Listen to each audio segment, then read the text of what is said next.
é bom estarmos juntos. Obrigado, Ian, por abrir o seu lar para receber a igreja aqui na sua casa. Também um ponto de pregação, né? Também quero bem-vindo aos irmãos que nos acompanham nessa transmissão online. Desculpa o horário. O propósito seria nós darmos início às 18 horas, só que vindo para cá eu me perdi. É a segunda vez que estou vindo à casa do irmão Ian. Eu me perdi uns 10 quilômetros para frente, né? Então tá bom, vamos dar início ao nosso culto de hoje. Oi? Agora eu aprendi o caminho. Então tá bom, vamos dar início. Eu vou pedir ao Ian, nosso anfitrião, que ore, pedindo a Deus que abençoe o culto dessa noite.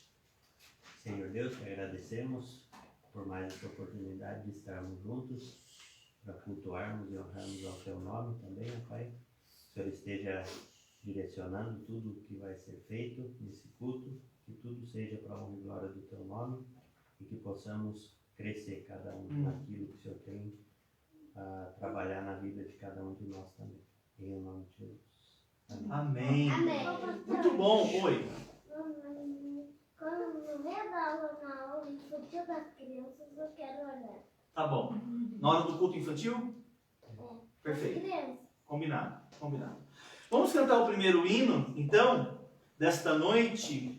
Castelo Forte é o primeiro hino que nós vamos cantar. A Juliana vai compartilhar a letra nos comentários da transmissão. Você pode também cantar conosco, tá bom? Nós vamos cantar, irmãos, sem as fermatas, tá bom? Vamos cantar direto, tá bom? Cantemos então.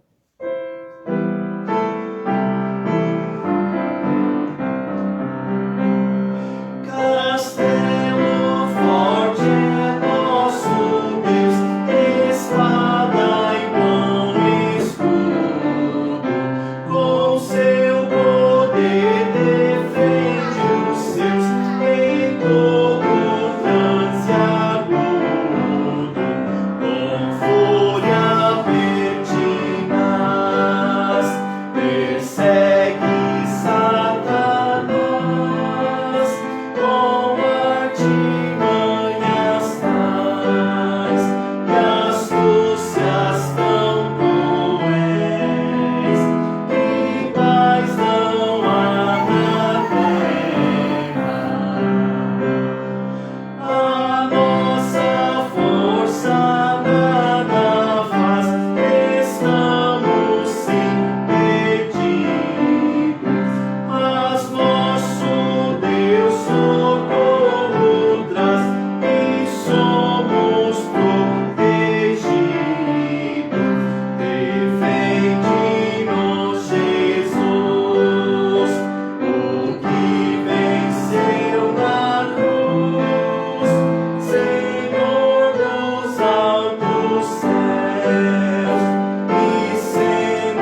ler um trecho da palavra de Deus, contida no Evangelho de Mateus capítulo 4.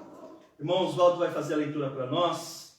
Evangelho de Mateus capítulo 4, versículo 1 até o versículo número 11. Hoje nós vamos estar falando sobre como ter vitórias sobre o inimigo de nossas almas. Quem é o inimigo das nossas almas? Satanás. Hoje nós vamos aprender como vencer Satanás. Você não pode perder. E o título da pregação daqui a pouco é o seguinte: face a face com o inimigo. Mateus capítulo 4, versículo 1 a 11, Oswaldinho. A seguir foi Jesus levado pelo Espírito ao deserto para ser tentado pelo diabo. E depois de jejuar 40 dias e 40 noites, teve fome.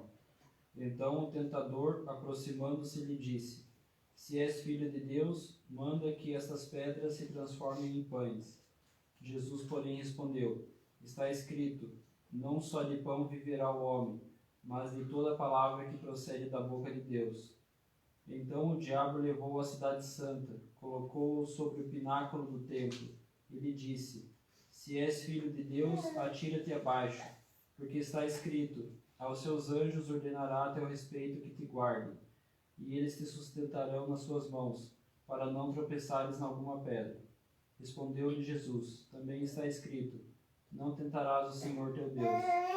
Levou ainda o diabo a um monte muito alto, mostrou-lhe todos os reinos do mundo e a glória deles, e lhe disse: Tudo isso te darei, se prostrado me adorares. Então Jesus lhe ordenou: Retira-te, Satanás, porque está escrito: Ao Senhor teu Deus adorarás, e só a ele darás culto. Com isto o deixou o diabo, e eis que vieram anjos e o serviram. Amém? Daqui a pouquinho nós vamos estudar esse trecho da palavra de Deus. O próximo hino que nós vamos cantar é o hino 289. Oi, bem. 289.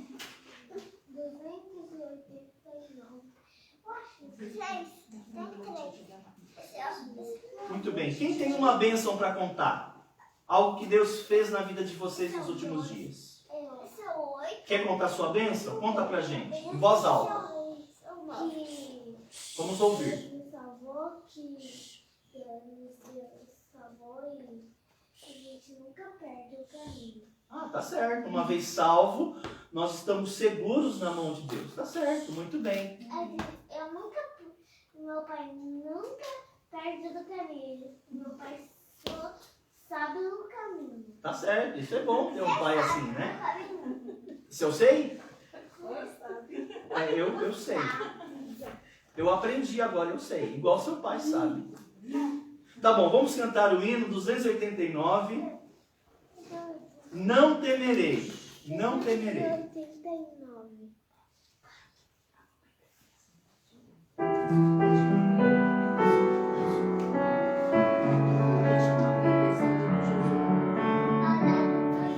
Quando as sombras que a noite impõe vem trazer-me receio sem fim,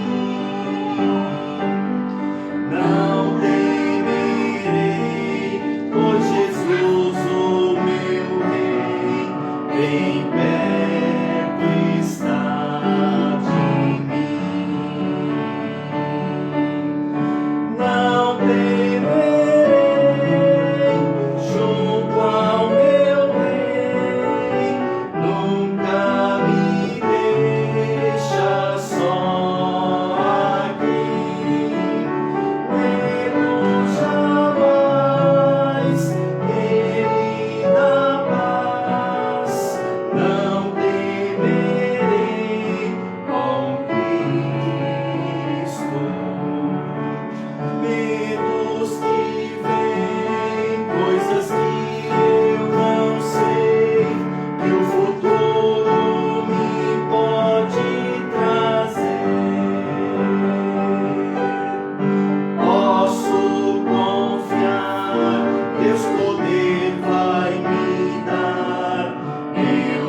obrigado os irmãos que nos ajudaram nesse primeiro momento. Agora nós vamos ter o culto infantil e alguém quer orar. Então vamos permitir, né, ele orar. Assim as crianças vão sair para o culto infantil e nós, os adultos, né, vamos estudar também aqui a Bíblia, né? Você quer orar então para nós? Por favor. Eu agradeço que tudo possa te agradecer, que Deus me cuida, se eu me ajuda a se comportar em tudo. E que eu quero te agradecer por culto, de tudo que eu quero te agradecer, por tudo que Jesus fez, porque Deus tinha lutado contra Satanás, e Satanás a gente, né, que tudo possa ser bom, e tem muitas pessoas mais aqui, e que tem algumas pessoas boas aqui, né? Eu quero quando tudo possa se agradecer. Amém. Amém. Amém. Obrigado pela sua oração. No próximo culto você vai treinar com seu pai e você vai vir reger aqui também na frente.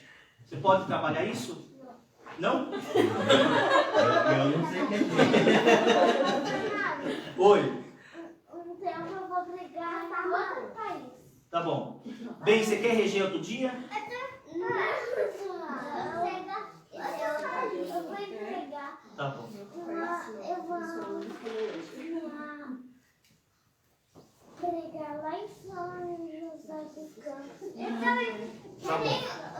Tá bom. Vocês podem ir agora com a Juliana. Pastor Mário, Oi. tem muitas pessoas mais aqui no Barra. Eu vou treinar vocês, aí a gente envia vocês para missões. Combinado? Ô, Pastor Mário, tem muitas pessoas mais no Brasil. Perfeito. Eu tenho isso mesmo. Ele vai Muito bem. Evangelho de Mateus, capítulo 4, versículo 1 a 11. Já foi lido no início, né? Esse trecho. Eu só vou ler a primeira parte do versículo, apenas o versículo número 11. A seguir foi Jesus levado pelo Espírito ao deserto, para ser tentado pelo diabo. Stephanie, ore mais uma vez, pedindo a Deus a direção para o culto. Senhor Deus, nós vamos a tua presença, nós queremos agradecer por esse momento de ouvir a tua palavra, Deus, e aprender aquilo que o Senhor tem a nos ensinar. Nós pedimos, Senhor, que o Senhor prepare os nossos corações e também as nossas mentes para que nós possamos não só ouvir, Deus, mas também praticar aquilo que o Senhor nos diz. Em Jesus, amém. Amém. Lá no livro de Hebreus está escrito que o Senhor Jesus pode nos socorrer quando formos tentados pelo diabo, né? E por que é que ele pode nos socorrer? Porque ele também foi tentado em todas as coisas e ele venceu. E ele, Jesus Cristo, sabe muito bem como é estar debaixo de uma opressão diabólica, né? Hebreus capítulo 4, versículo 15, dá uma lida por favor, o Ian vai ler para nós, Hebreus 4, versículo 15, nós temos ali uma orientação que nós podemos sim buscar o socorro de Deus, o socorro de Jesus, para que Ele nos ajude quando nós formos atacados, né, pelo diabo e estivermos sofrendo uma opressão diabólica. Ian. Porque não temos sumo sacerdote que não possa compadecer-se das nossas fraquezas. Antes foi ele tentado em todas as coisas, a nossa semelhança, mas sem pecado. Muito bem, obrigado, Ian. Então veja, Jesus, de acordo com o escritor aos Hebreus, ele foi tentado em todas as coisas, né? E as tentações que Jesus sofreu, né? As opressões que ele sofreu, não foram poucas, mas a primeira, ela foi registrada aí no Evangelho de Mateus capítulo 4, do versículo 1 até o versículo 11. Isso aconteceu logo após o batismo de Jesus, né? Se vocês observarem o capítulo 3 de Mateus, narra o batismo de Jesus. E por que só depois do batismo Jesus foi tentado pessoalmente pelo diabo? Pelo simples fato que o diabo não sabia quem era Jesus, né? Jesus estava no anonimato. Ele não sabia quem era Jesus. Porque se soubesse, ele sem sombra de dúvidas já teria tentado a Jesus Cristo. Ele só soube porque Deus falou isso publicamente. Deus falou isso publicamente. Quer ver só? Mateus capítulo 3. Mateus capítulo 3, versículo 16.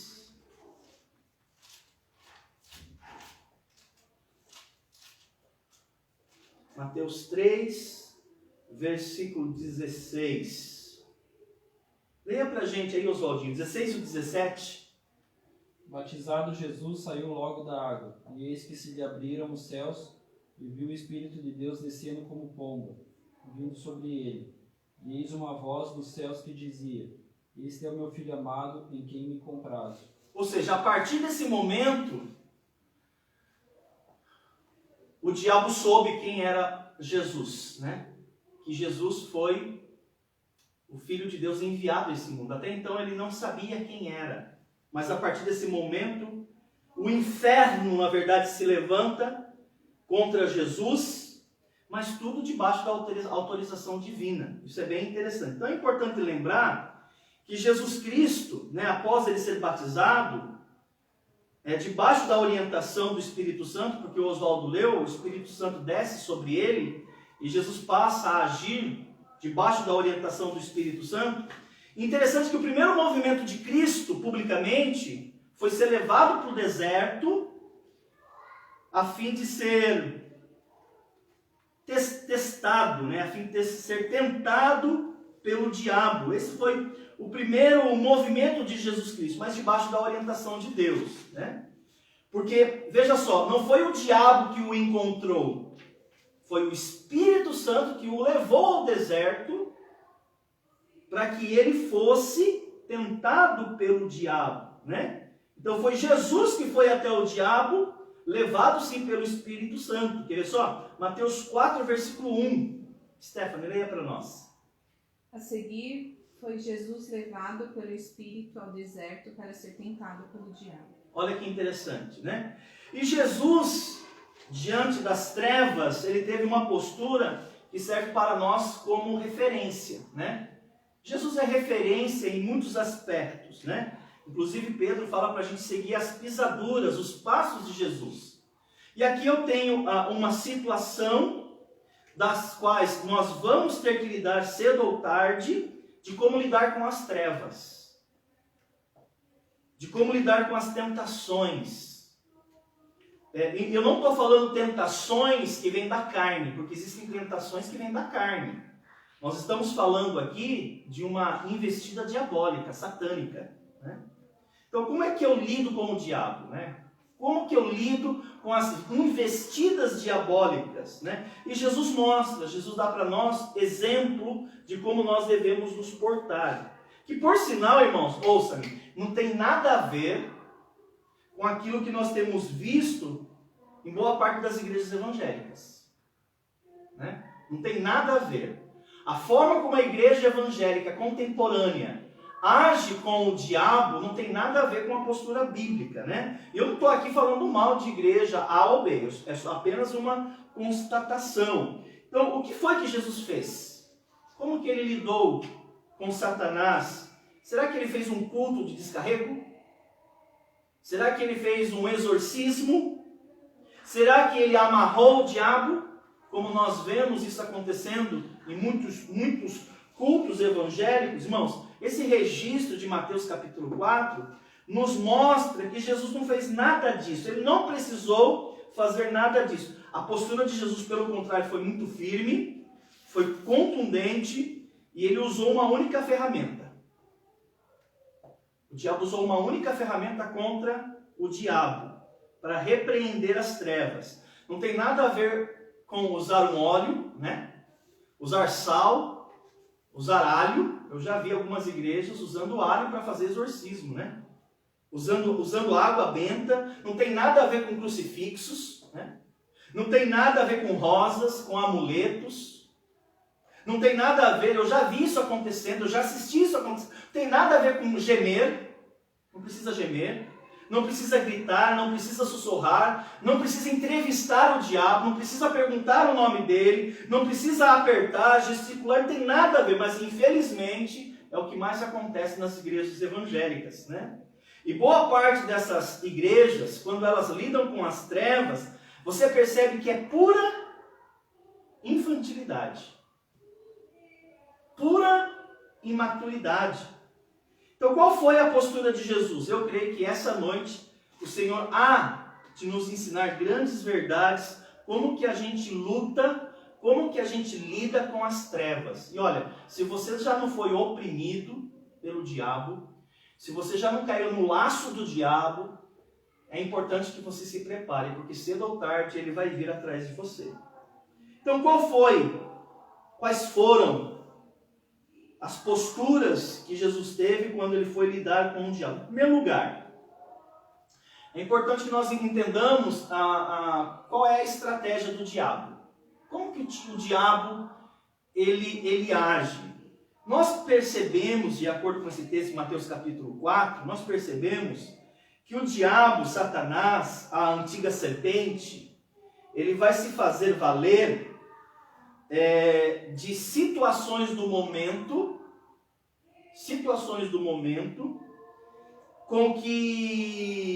daquilo que eu estou passando por uma necessidade. Ele vai se fazer disso, né? Com a finalidade de que eu tire o foco do Senhor, né? Veja o texto, versículo 2 e 3, Mateus 4. E depois de jejuar 40 dias e 40 noites, teve fome. Uma necessidade, tá vendo? Estava antenado. Nós temos necessidades. E ele vai usar isso. Qual é a sua maior necessidade hoje? É dinheiro? Toma cuidado, ele pode usar isso. A sua maior necessidade é o emprego? Toma muito cuidado, ele pode usar isso.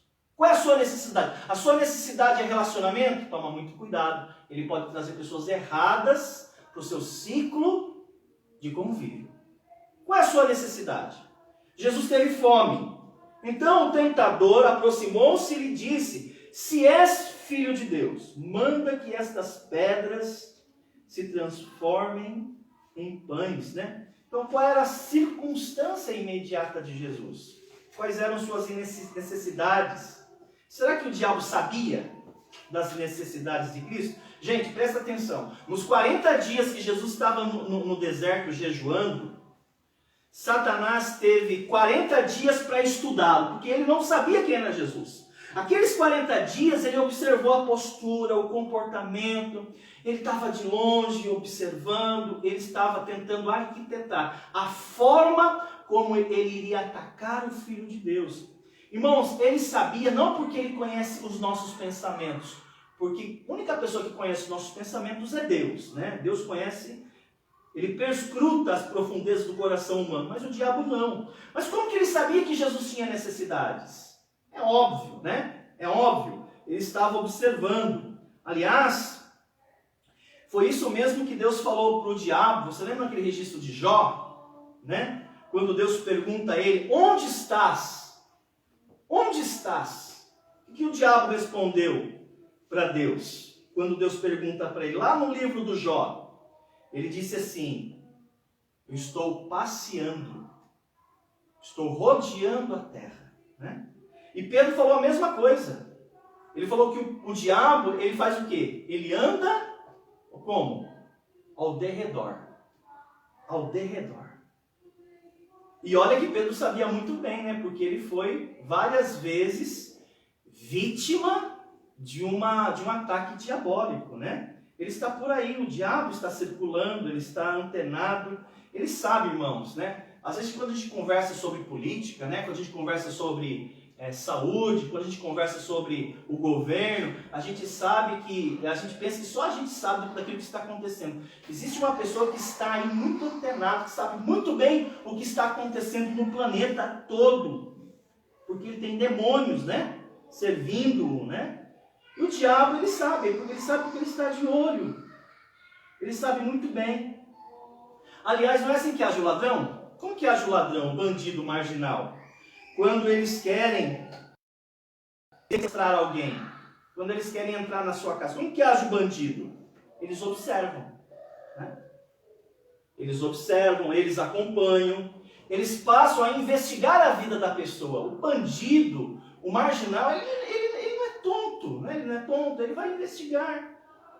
Ele vai tirar foto, ele vai marcar o itinerário da pessoa, né? Ele vai marcar o itinerário, a rotina dela, vai observar os lugares que essa pessoa vai, quanto tempo essa pessoa passa naquele determinado, para elaborar um plano. O bandido faz assim, né? Acessa o Facebook da pessoa, procura saber quais são as pessoas das quais você se relaciona, quais são seus amigos. Por quê? Ele vai recolher o máximo de informação, porque ele quer montar todo um dossiê para depois emboscá-los. O bandido age assim. E é assim que o Satanás age. A Bíblia vai dizer que Satanás, ele veio tão somente para matar, roubar e destruir. E ele vai fazer isso, né? Ele vai investigar. E de fato, nos 40 dias que Jesus passou no deserto, jejuando, a única missão de Satanás foi recolher o máximo de informação que ele poderia a respeito de Jesus, para poder tentá-lo. E naqueles 40 dias, irmãos, 40 dias e 40 noites, Jesus teve fome. Você sabe o que é isso? Não estou falando ter fome porque você está fazendo uma dieta. Eu estou falando você ter fome porque você fez um jejum. Vocês já fizeram um jejum alguma vez? Já? Lembra? Já fez? Jejum? Eu já fiz uma vez jejum para ajudar uma amiga. Né? Eu estava no seminário, isso foi em 2003. Uma amiga em Cristo estava passando por lutas e eu soube. Foram dias difíceis. E eu decidi que eu iria entregar para Deus 7 dias de refeição. Eu fiquei de jejum uma semana. Na época eu não sabia. Mas essa moça, anos mais tarde, se tornou a minha esposa. Mas na época era uma irmã que estava precisando de ajuda. E naqueles dias, eu vou falar, eu fui tentado a tirar o foco. Eu não imagino ficar 40 dias de jejum. No final desses 40 dias, você está muito debilitado. Você tem necessidade de pão. O seu corpo, ele começa a exigir de você uma refeição apropriada. E interessante que o diabo, sabendo disso, gente, o que foi que ele fez? Ele foi exatamente nessa área. Naquilo que Jesus tinha a maior necessidade. Qual é a maior necessidade de Jesus? Por isso que nós não podemos tirar o foco, nós não podemos tirar os olhos do Senhor, mesmo diante das necessidades que nos sobrevêm, porque o diabo vai começar por aí. E não pense os senhores que ele não sabe, ele já sabe. Ele vai tentar convencer a você que as suas necessidades imediatas são mais importantes do que o seu compromisso com Deus. E nós, como batista, que se preze, nós temos um compromisso engajado com Cristo, né? Mas o Satanás vai dizer o seguinte, olha, não precisa ser tão fundamentalista assim, não precisa ser tão biblicista assim, você pode, sabe, transigir algumas regras, algumas posturas de comportamento, algumas convicções, você pode fazer isso, afinal de contas, se você tem necessidades, poxa. E Satanás vai usar isso para que a gente perca, né, o nosso foco. Ele fez isso. Então veja como é sutil. Veja como é sutil, porque eu pergunto aos irmãos, era verdade que Jesus tinha fome? Sim ou não? Sim, irmãos! Ele não mentiu para Jesus na primeira investida, ele não mentiu, ele falou uma verdade. Esse que é o problema. Porque nós assumimos o pressuposto que o diabo, como pai da mentira, ele sempre vai mentir. Mas e se ele vier falando a verdade? É uma verdade, mas vai tirar você do foco. vai tirar você do alvo, do seu compromisso maior. Isso aqui é muito, muito arriscado, porque o bicho tinha razão. Mas aquela orientação jamais deveria ser acatada. Jesus, irmãos, é óbvio que ele precisava saciar a sua fome, mas você acha que Satanás estava preocupado com o bem-estar físico de Jesus? Jesus, transforma essas pedras em pães porque você tem fome. Você acha que ele estava preocupado mesmo com as necessidades? Não, ele queria fazer com que Jesus sacrificasse o compromisso dele com o Pai. Gente, nós temos que tomar cuidado com isso. Porque se o diabo for fazer uma investida contra a vida de vocês, ele vai usar essa mesma estratégia. Aliás, Jesus sabia que ele poderia transformar pedras em pães. Ele soube. Ele é o Criador. Foi ele que criou todas as hortaliças. Foi ele que criou todas as árvores frutíferas. Jesus era bem ciente. Ele sabia que seu corpo carecia de recursos naturais. Foi ele que criou essas coisas. Ele sabe que o corpo humano precisa de comida. Que o corpo humano tem sede. Mas como era o diabo que estava sugerindo, mesmo que o diabo estivesse certo, eu preciso calcular direito.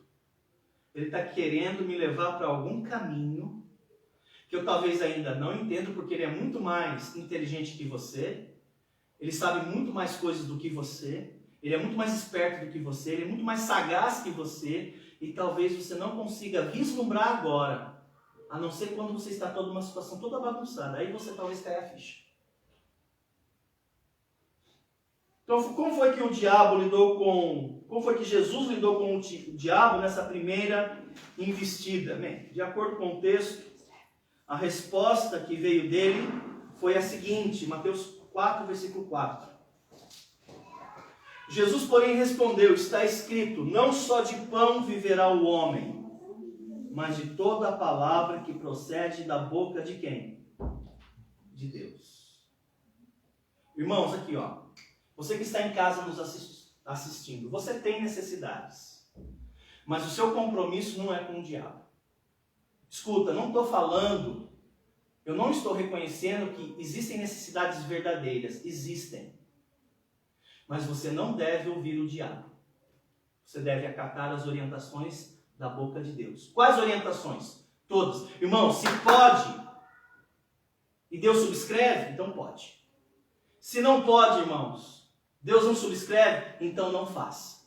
Mas eu tenho necessidades, não importa. Não só de pão viverá o homem, mas de toda a palavra que procede da boca de Deus. Em segundo lugar, o diabo é insistente, viu? O diabo é insistente. Ele não desiste fácil.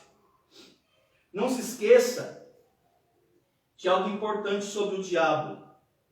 Ele usa a mentira tanto quanto ele usa a verdade. Ele vai usar a mentira agora.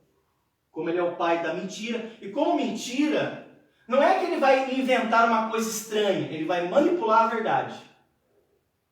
Porque ele sabe que você tem uma base de conhecimento razoavelmente consolidada. Ele sabe. Ele te observa. Então ele não vai falar uma coisa absurda, que não faz o menor sentido, uma tolice. Não, ele vai falar uma verdade, mas na segunda investida dele, ele vai manipular ela. Porque o objetivo dele é manipular você. Ele é esperto, ele é astuto, ele é sagaz, ele percebeu, o diabo percebeu que a primeira postura de Jesus foi se fazer valer das Escrituras, não foi? Ele se fez valer das Escrituras. Jesus falou assim, está escrito. Aí o diabo, então é assim que ele age? Então vamos pegar o que está escrito. Só que eu não vou contar uma mentira. Eu só vou manipular. Eu só vou tirar ela do contexto. Porque Jesus havia dito, está escrito, não só de pão viverá o homem, mas de toda a palavra que procede da boca de Deus. Gente, o diabo pegou de primeira, assim, às vezes, você ouviu a expressão cair a ficha? Às vezes para nós demora a cair a ficha. O diabo pegou a ficha, assim, de primeiro. Ele pensou assim, eu já sei como esse Jesus vai lidar comigo a partir de agora. Ele vai para as Escrituras. Então vamos lá, então. E nós perceberemos, presta atenção no que eu vou falar. A primeira estratégia foi usar as necessidades. A segunda foi tentar manipular as convicções de Cristo. É o que ele vai fazer com vocês. Nós adquirimos convicções ao longo da vida. Através daquilo que nós ouvimos, através daquilo que nós aprendemos, através da nossa vivência, da nossa experiência. E o Satanás ele pode usar de subterfúgios para manipular as minhas convicções. Para que eu acabe cedendo, não tudo, mas eu posso ceder algumas partes apenas. Ele é muito hábil. O que foi que ele fez? Como você acha que ele agiria? Vamos voltar? O diabo é um bandido. O diabo é um marginal. Na verdade, o diabo tem ensinado muito bem os ladrões e marginais. Porque é assim que o marginal age. Né? Quem aqui já caiu num golpe? Já caiu e ia num golpe? Quase. Eu já caí. E olha que eu me acho o cara maior esperto. Eu já caí. Como age uma pessoa que vai manipular você? As suas convicções. Os criminosos, eles agem a partir dos presídios. E tem muitas mentes ali, sem nada para fazer, tinha que colocar essa cambada para trabalhar, né?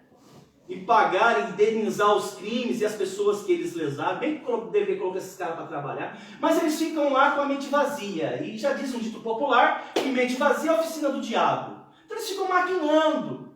Como é que a gente pode lesar e dar golpes em pessoas? E os criminosos agem assim, né? Eles estudam, né? Por exemplo, a plataforma de alguns aplicativos. Eles procuram brecha. Não faz nada o dia inteiro. Só come, dorme, fica lá à toa. E muitas vezes entra celular e fica o dia inteiro manipulando, tentando estudar aquelas plataformas. Só faz isso. E depois de estarem muito hábeis, né, no manuseio daquelas plataformas, você recebe uma ligação suspeita. Mas você não sabe que é suspeito. Porque você é uma pessoa de boa índole. Você jamais iria suspeitar ou imaginar que uma pessoa iria te dar um golpe. Aí aquela pessoa, no final do dia, ela quer pedir sua senha, mas ela não vai falar isso abertamente.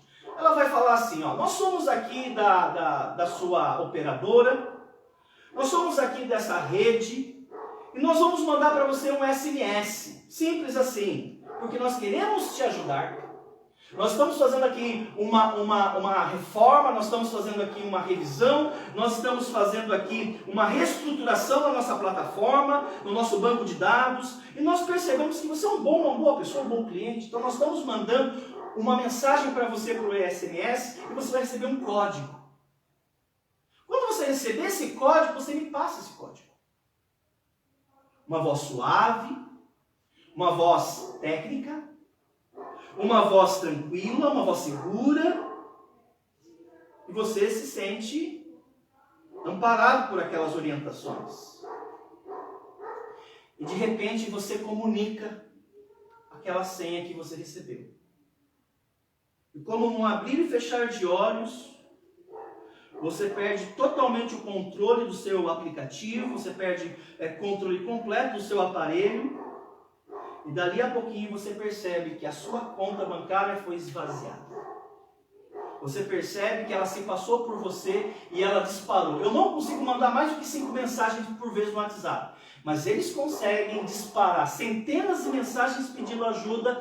Deposite esse valor porque eu estou aqui numa situação muito complicada e a pessoa confia em você. Afinal de contas, você tem um nome, você tem uma reputação, você é uma pessoa confiável. E esse bandido marginal se passa por uma outra pessoa e você está à mercê, e você é vítima, e você está refém, e você entra em contato com a sua operadora, eles dizem o seguinte, nos próximas 48 horas a gente não pode fazer nada. E o bandido marginal tem 48 horas para usar o seu nome como ele bem quiser. Isso aconteceu comigo. Isso aconteceu comigo. E fora o prejuízo que eu tive financeiro, eu tive um prejuízo emocional. Emocional. Eu me senti a pessoa mais idiota do planeta. Mas por quê? Porque é assim que age Satanás. Né? Não, eu tenho convicção do que eu sou uma pessoa de bem, eu tenho um propósito, eu jamais vou ser enganado. Eu sei usar aparelho. Aliás, eu fui professor de informática por 10 anos. Eu sou técnico de montagem e manutenção. E daí? Naquela hora, eu me vi envergonhado. E Satanás sabia que Jesus tinha estudado a Bíblia. Ele sabia. E Satanás também estudou a Bíblia. Na verdade, o diabo sabe muito mais que muitos de nós a respeito das histórias e dos ensinamentos da palavra de Deus. É um camarada que conhece muito a palavra de Deus. E talvez um crente nunca iria imaginar que o diabo poderia usar a própria Bíblia contra o próprio crente. Quem iria imaginar, né, Oswaldo? Que o diabo vai usar a própria Bíblia para me fazer cair. Será que a Bíblia pode levar alguém a pecar? Bem, a Bíblia não, mas se você a manipular, sim. Aliás, como que surge uma heresia? As heresias vêm da Bíblia. Mas como que nasce uma heresia? De uma interpretação equivocada, de uma interpretação mal intencionada. É assim que nasce uma heresia.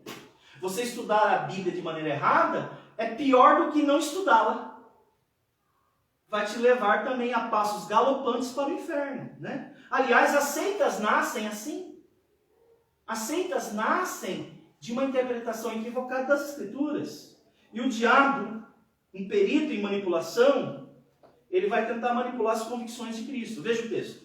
Versículos 5 e 6. Mateus 4, 5 e 6. Leia pra gente, Jéssica. Então o diabo levou a cidade santa, colocou-o sobre o pináculo do templo, e lhe disse: Se és filho de Deus, atira-te abaixo, porque está escrito: Aos seus anjos ordenarás a teu respeito que te guardem, e eles te susterão nas suas mãos, para não tropeçares em alguma pedra. Obrigado, irmã. Escuta, a palavra de Deus na boca do diabo não é mais palavra de Deus. É a palavra do diabo. Se o diabo citar as Escrituras, vocês não devem ouvir. Assim como falsos profetas. Se falsos profetas vierem a você tentando te ensinar, não os ouça. Porque eles estão manipulando. Algumas pessoas assim, mas pastor, eles leram a Bíblia, eles abriram a Bíblia. E daí? Né? Quando vem algumas seitas bater palma na sua casa e querem te dar um estudo bíblico, eles vão levar a Bíblia. Eles vão ler trechos bíblicos. Mas eles vão manipular as Escrituras para manipular você.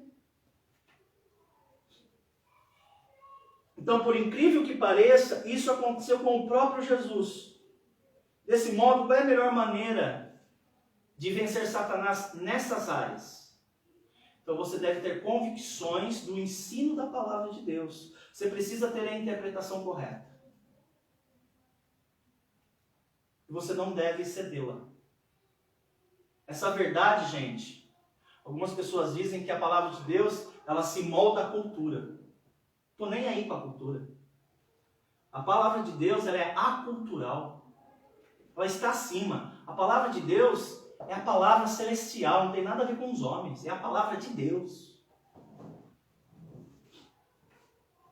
Assim, se ele vier tentando te convencer de alguma coisa diferente, tentando te manipular, tentando te confundir, você deve voltar às Escrituras. Por essa razão, Jesus também, anos mais tarde, ele foi e disse o seguinte aos religiosos. Veja lá o que Jesus falou anos mais tarde. Mateus 22, 29.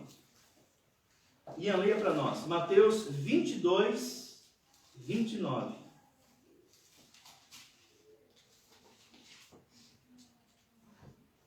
Respondeu-lhes Jesus: Errais, não conhecendo as Escrituras, nem o poder de Deus. Calma aí, para quem que ele está falando essas coisas aí, Ian? Leia uns versículos anteriores. Calma aí, para quem é que ele está falando?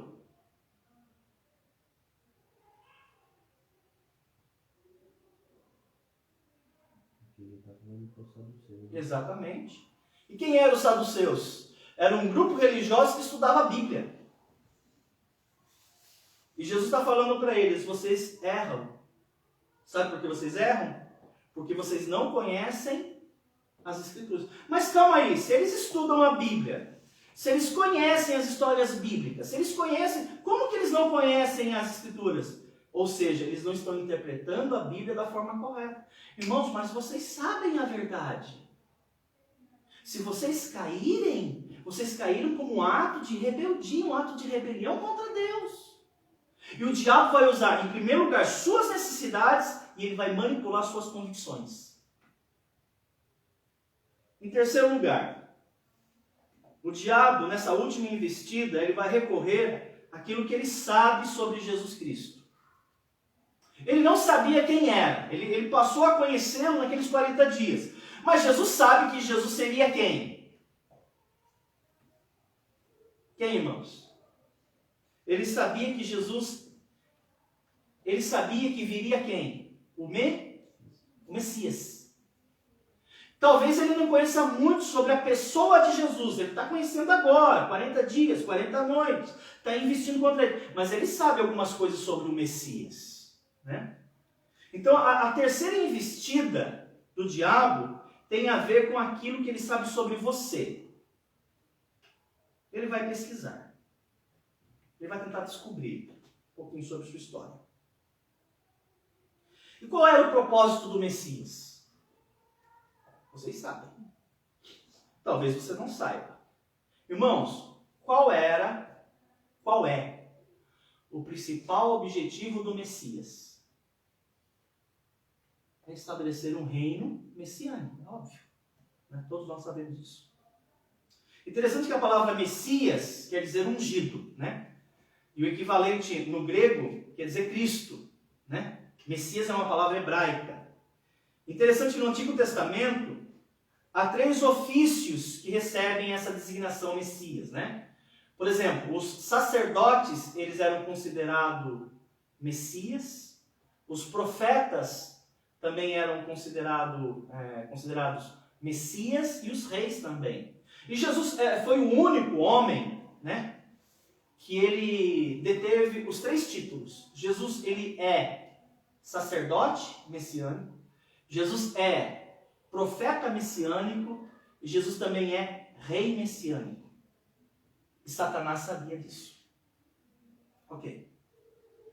Então, se você estudar a Bíblia Sagrada, você vai perceber que essa era a finalidade pelo qual Jesus veio a esse mundo como Messias. Jesus veio só como Messias? Não, ele também veio como sacerdote. Ele também veio como profeta. E Jesus cumpriu a sua designação sacerdotal, profética, e também ele há de cumprir esse propósito de reinado. E o diabo, sabendo disso, irmãos, ele não vai jogar fora essa oportunidade. Ele vai convencer Jesus que ele poderia facilitar para Jesus o estabelecimento do reino. E qual foi a estratégia do diabo? Gente, talvez se eu fosse o diabo, eu usaria essa mesma estratégia. Se eu sei um pouquinho sobre você, do seu objetivo, qual é o seu objetivo? Você tem um propósito de vida, né? Você tem um sonho. Você tem uma ambição. Não estou falando um lado pecaminoso, né? Nós temos aspirações. Eu quero algumas coisas, e o diabo sabe disso. O que ele sabia sobre Jesus, sobre o Messias? Bem, Jesus vai querer plantar o reino messiânico, e de fato, assim ele vai fazer, nós sabemos disso. Então eu poderia ajudar ele, né? Eu poderia facilitar as coisas para ele. Assim ele pode chegar logo ao reinado. Já que ele quer ser rei, então eu vou levar Jesus a um monte muito alto. Eu vou mostrar a ele todos os reinos. Eu vou mostrar a ele a glória desses reinos. E eu vou dar uma proposta para ele. Olha, você pode subir mais rápido. Você pode se ascender mais rapidamente. Basta você me seguir agora. Trabalhou primeiro com as suas necessidades, ele fracassa. Tentou manipular suas convicções, ele fracassa. Agora ele vai trabalhar no propósito do próprio Jesus Cristo. Pensa um pouco, meus irmãos. Olhando para mim, né? Qual é o meu propósito? Bem, o meu propósito, eu diria, é ser um missionário. Eu quero revitalizar igrejas, eu quero plantar igrejas, Eu quero evangelizar, eu quero discipular. Esse é o meu propósito. Para que você nasceu?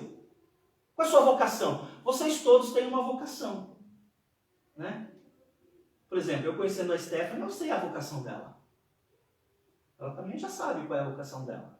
Né? Que é lecionar. A vocação dela. Ela se encontra lecionando. Eu até conversando com o Oswaldo, eu achei também já a vocação dele, né? Que é administração, é o que ele gosta. Ele se encontra ali, é o que ele gosta. Qual é a área que o diabo vai trabalhar? Naquilo que você tem como ideal. O Ian também tem uma vocação. Ele tem um propósito de vida.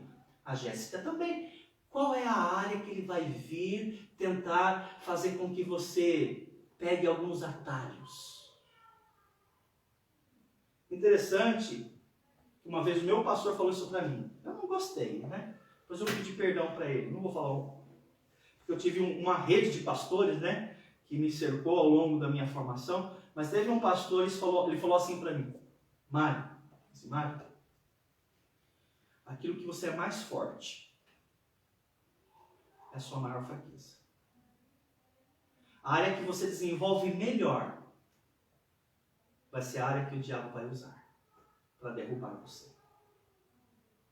Na época eu não entendi, também eu não gostei do que ele falou, mas entrando no ministério e lidando com pessoas, eu entendi muito bem o que ele quis dizer com aquilo. Então nós devemos tomar cuidado, porque veja o que ele falou para Jesus Cristo. Leia alguém para mim. Mateus 4, os versículos seguintes. Quem pode ler?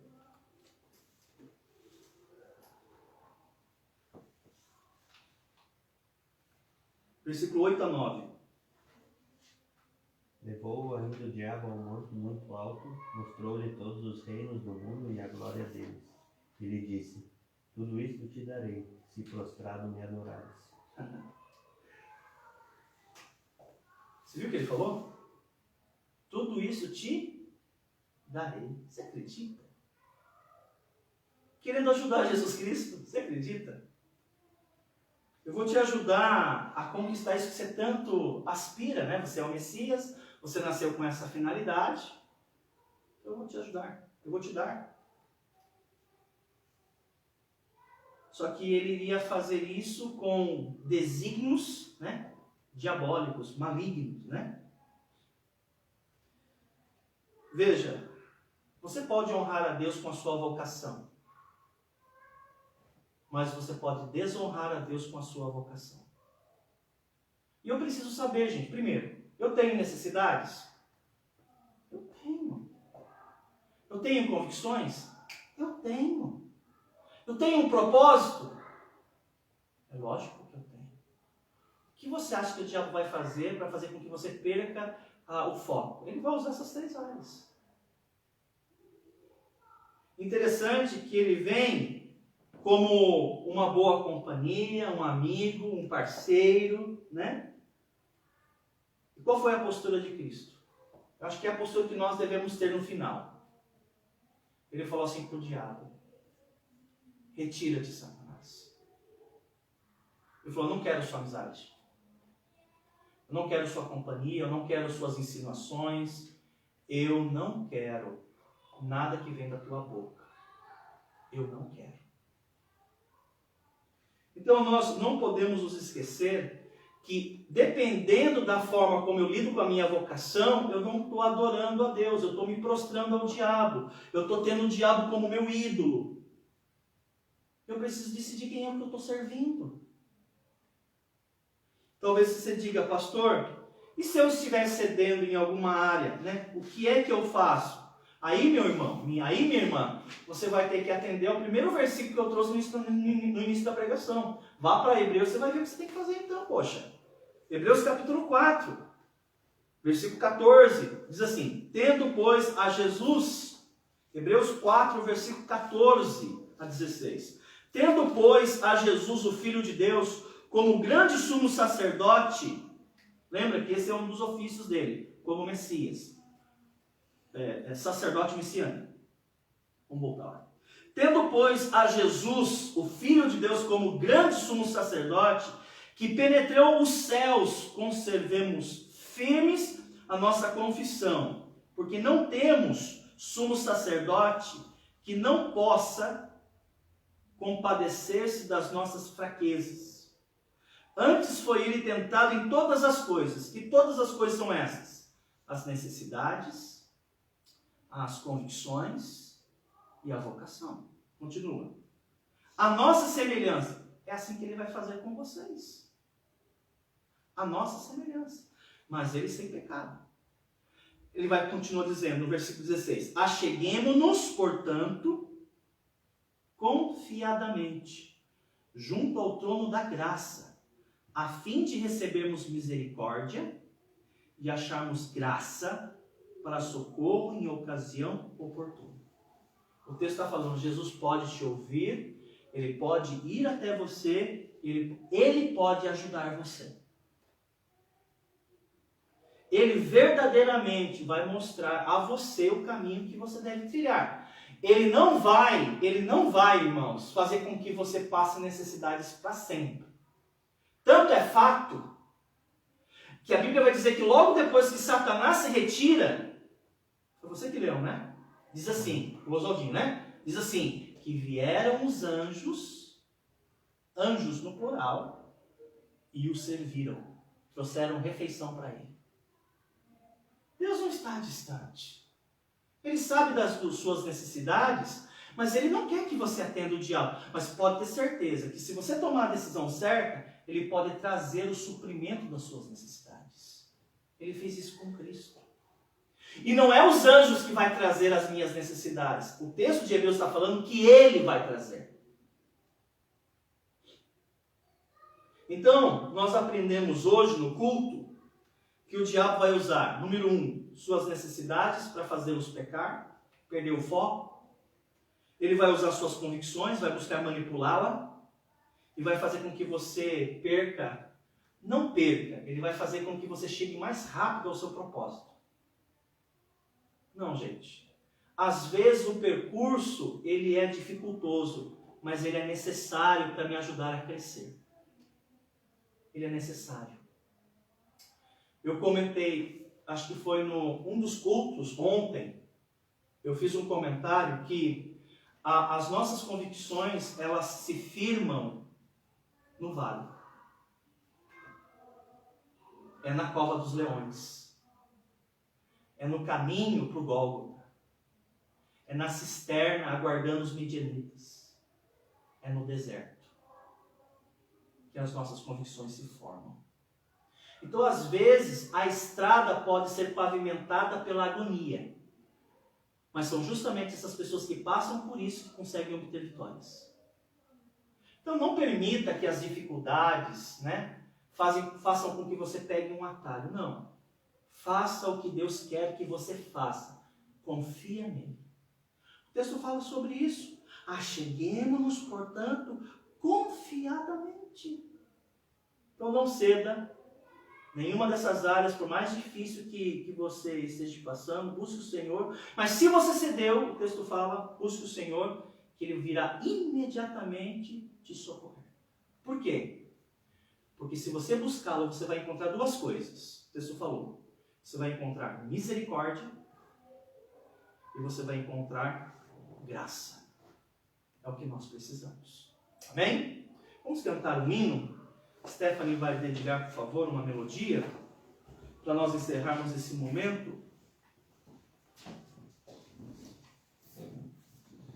283. Meu coração, né? Algo que nós precisamos é não confiar no nosso coração. Nós precisamos confiar na palavra de Deus. Eu vi uma frase hoje no Facebook de um irmão, eu quase fiz um comentário lá, mas eu não vou fazer, né? Eu não vou censurar a postagem do moço, né? Tinha tantas curtidas lá, eu falei, não vou macular a postagem do moço. Ele falou assim, né? Ele falou assim, o que é? Eu já ouvi essa frase várias vezes. Que a pessoa, o que vale não é a aparência. A beleza não está na aparência, Ixi, eu achei, mas nem se ele ouvia essa mensagem agora. Ele falou assim, a beleza não está na aparência, está no coração. Eu falei assim, meu Deus, no coração? No coração também não. A beleza não está na aparência e nem no coração, gente. Está nas Escrituras. Nosso coração é enganoso, gente. Como que o que vale é o coração? Nossa, se você acredita mesmo nisso, tu tá lascado. Não existe beleza nem no exterior, nem no coração. Está nas Escrituras. Vamos cantar o hino Meu Coração, né? Que é um hino de consagração. Por favor, Stephanie.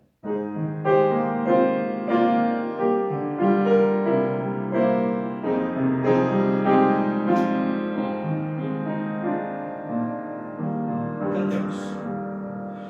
Toma-me, Jesus, me toma em teus braços, meu Senhor. Faz-me pronto para servir-te, seja no que for. Salvador, a ti me entrego, toma-me na tua mão, minha vida eu entrego, sim, é teu meu coração. Usa-me, Jesus, me usa pra falar de teu amor, conduzir por teu Espírito almas ao Senhor. Salvador, a ti me entrego, toma-me na tua mão, minha vida eu entrego, sim, é teu meu coração. Feche seus olhos por alguns instantes. Você que está em casa, quero convidá-los a fechar seus olhos. Aonde você está? Talvez você esteja no seu quarto, talvez na sala com sua família, talvez você esteja na cozinha, não sei. Feche seus olhos por alguns instantes. Deixe-me falar com você um pouquinho. Só eu estou vendo, pelo menos os irmãos que aqui estão, e Deus está vendo todos nós. Interessante que no coro dessa música, no finalzinho, diz assim: sim, é teu, meu coração. Talvez a decisão que você precisa fazer hoje é justamente essa: confiar em Deus, para que Ele supra as suas necessidades, para que Ele fortaleça as suas convicções e Ele te ajude a alcançar o propósito maior da sua vida. Eu sei que você tem uma ambição, um sonho, um propósito. Não dê ao diabo esse privilégio. Não permita. Por menor que seja a sua insinuação, decida que Deus vai conduzir você. Se você deseja acertar algo com Deus, agora é a hora. Então fala com Ele nos próximos minutinhos. Peça-lhe perdão. Me busque. Me ajuda, Deus. Toma o meu coração e me ajude. Eu preciso fazer mudanças. Eu vou fazer porque eu quero confiar no Senhor. Decida onde você está.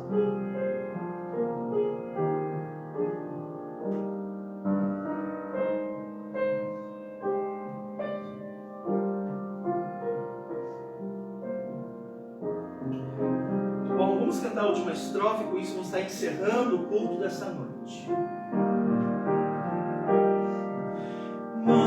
Manda-me, Jesus, me manda, onde queres eu irei. Mostra-me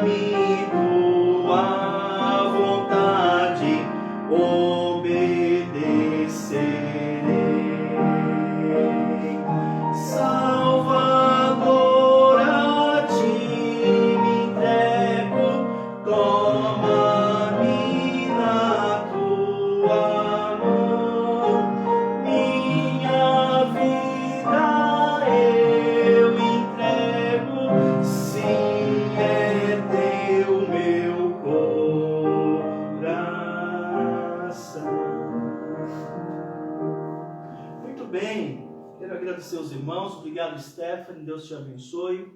Obrigado, Ian, por ter recebido a igreja aqui na sua casa.